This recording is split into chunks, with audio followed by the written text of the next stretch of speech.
Movie ತುಂಬಾ ಚೆನ್ನಾಗಿದೆ, ತುಂಬಾ ಇಂಟ್ರೆಸ್ಟ್ ಆಗಿತ್ತು, ಖುಷಿ ಆಯ್ತು. ಬಟ್ ಕನ್ನಡಿಗರು ಎಲ್ಲ ಸಪೋರ್ಟ್ ಮಾಡ್ಬೇಕು ಇದೇ ತರ ಅಂತ ಅನ್ಕೋತೀನಿ. ಕಿರಣ್ ರಾಜು ಅವರು ಇನ್ನೂ ಒಂದು ಉನ್ನತ ಸ್ಥಾನದಲ್ಲಿ ಬೆಳಿಬೇಕು ಅಂತ ಕೇಳ್ಕೊತೀವಿ. ಬಟ್ ಏನಪ್ಪಾ ಅಂದ್ರೆ ಲಾಸ್ಟ್ ಮೂಮೆಂಟ್ ಅಲ್ಲಿ ಸಾಯ್ಬಾರ್ದಿತ್ತು. ಹೀರೋ ಹೀರೋಯಿನ್ ಒಂದ್ ಮಾಡ್ಬೇಕಿತ್ತು, ಆವಾಗ ತುಂಬಾ ಖುಷಿ ಆಗ್ತಿತ್ತು.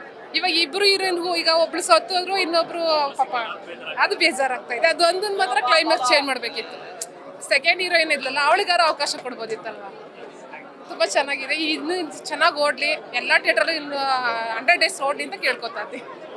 ಮೂವಿ ತುಂಬಾ ಚೆನ್ನಾಗಿದೆ, ತುಂಬಾ ಇಂಟ್ರೆಸ್ಟ್ ಆಗಿತ್ತು, ಖುಷಿ ಆಯ್ತು. ಬಟ್ ಕನ್ನಡಿಗರು ಎಲ್ಲ ಸಪೋರ್ಟ್ ಮಾಡ್ಬೇಕು ಇದೇ ತರ ಅಂತ ಅನ್ಕೋತೀನಿ. ಕಿರಣ್ ರಾಜು ಅವರು ಇನ್ನೂ ಒಂದು ಉನ್ನತ ಸ್ಥಾನದಲ್ಲಿ ಬೆಳಿಬೇಕು ಅಂತ ಕೇಳ್ಕೊತೀವಿ.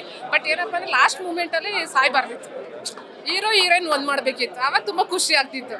ಇವಾಗ ಇಬ್ರು ಹೀರೋಯಿನ್ಗೂ ಈಗ ಒಬ್ಳು ಸತ್ತೋದ್ರು, ಇನ್ನೊಬ್ರು ಪಾಪ ಅದು ಬೇಜಾರಾಗ್ತಾ ಇದೆ. ಅದು ಒಂದೊಂದು ಮಾತ್ರ ಕ್ಲೈಮ್ಯಾಕ್ಸ್ ಚೇಂಜ್ ಮಾಡ್ಬೇಕಿತ್ತು. ಸೆಕೆಂಡ್ ಹೀರೋಯಿನ್ ಇದ್ಲಲ್ಲ, ಅವಳಿಗಾರ ಅವಕಾಶ ಕೊಡ್ಬೋದಿತ್ತಲ್ವಾ. ತುಂಬಾ ಚೆನ್ನಾಗಿದೆ, ಇನ್ನು ಚೆನ್ನಾಗಿ ಓಡ್ಲಿ, ಎಲ್ಲ ಥಿಯೇಟರ್ ಇನ್ನು 100 ಡೇಸ್ ಓಡ್ಲಿ ಅಂತ ಕೇಳ್ಕೊತಾ ಇದ್ದೀನಿ. Thank you.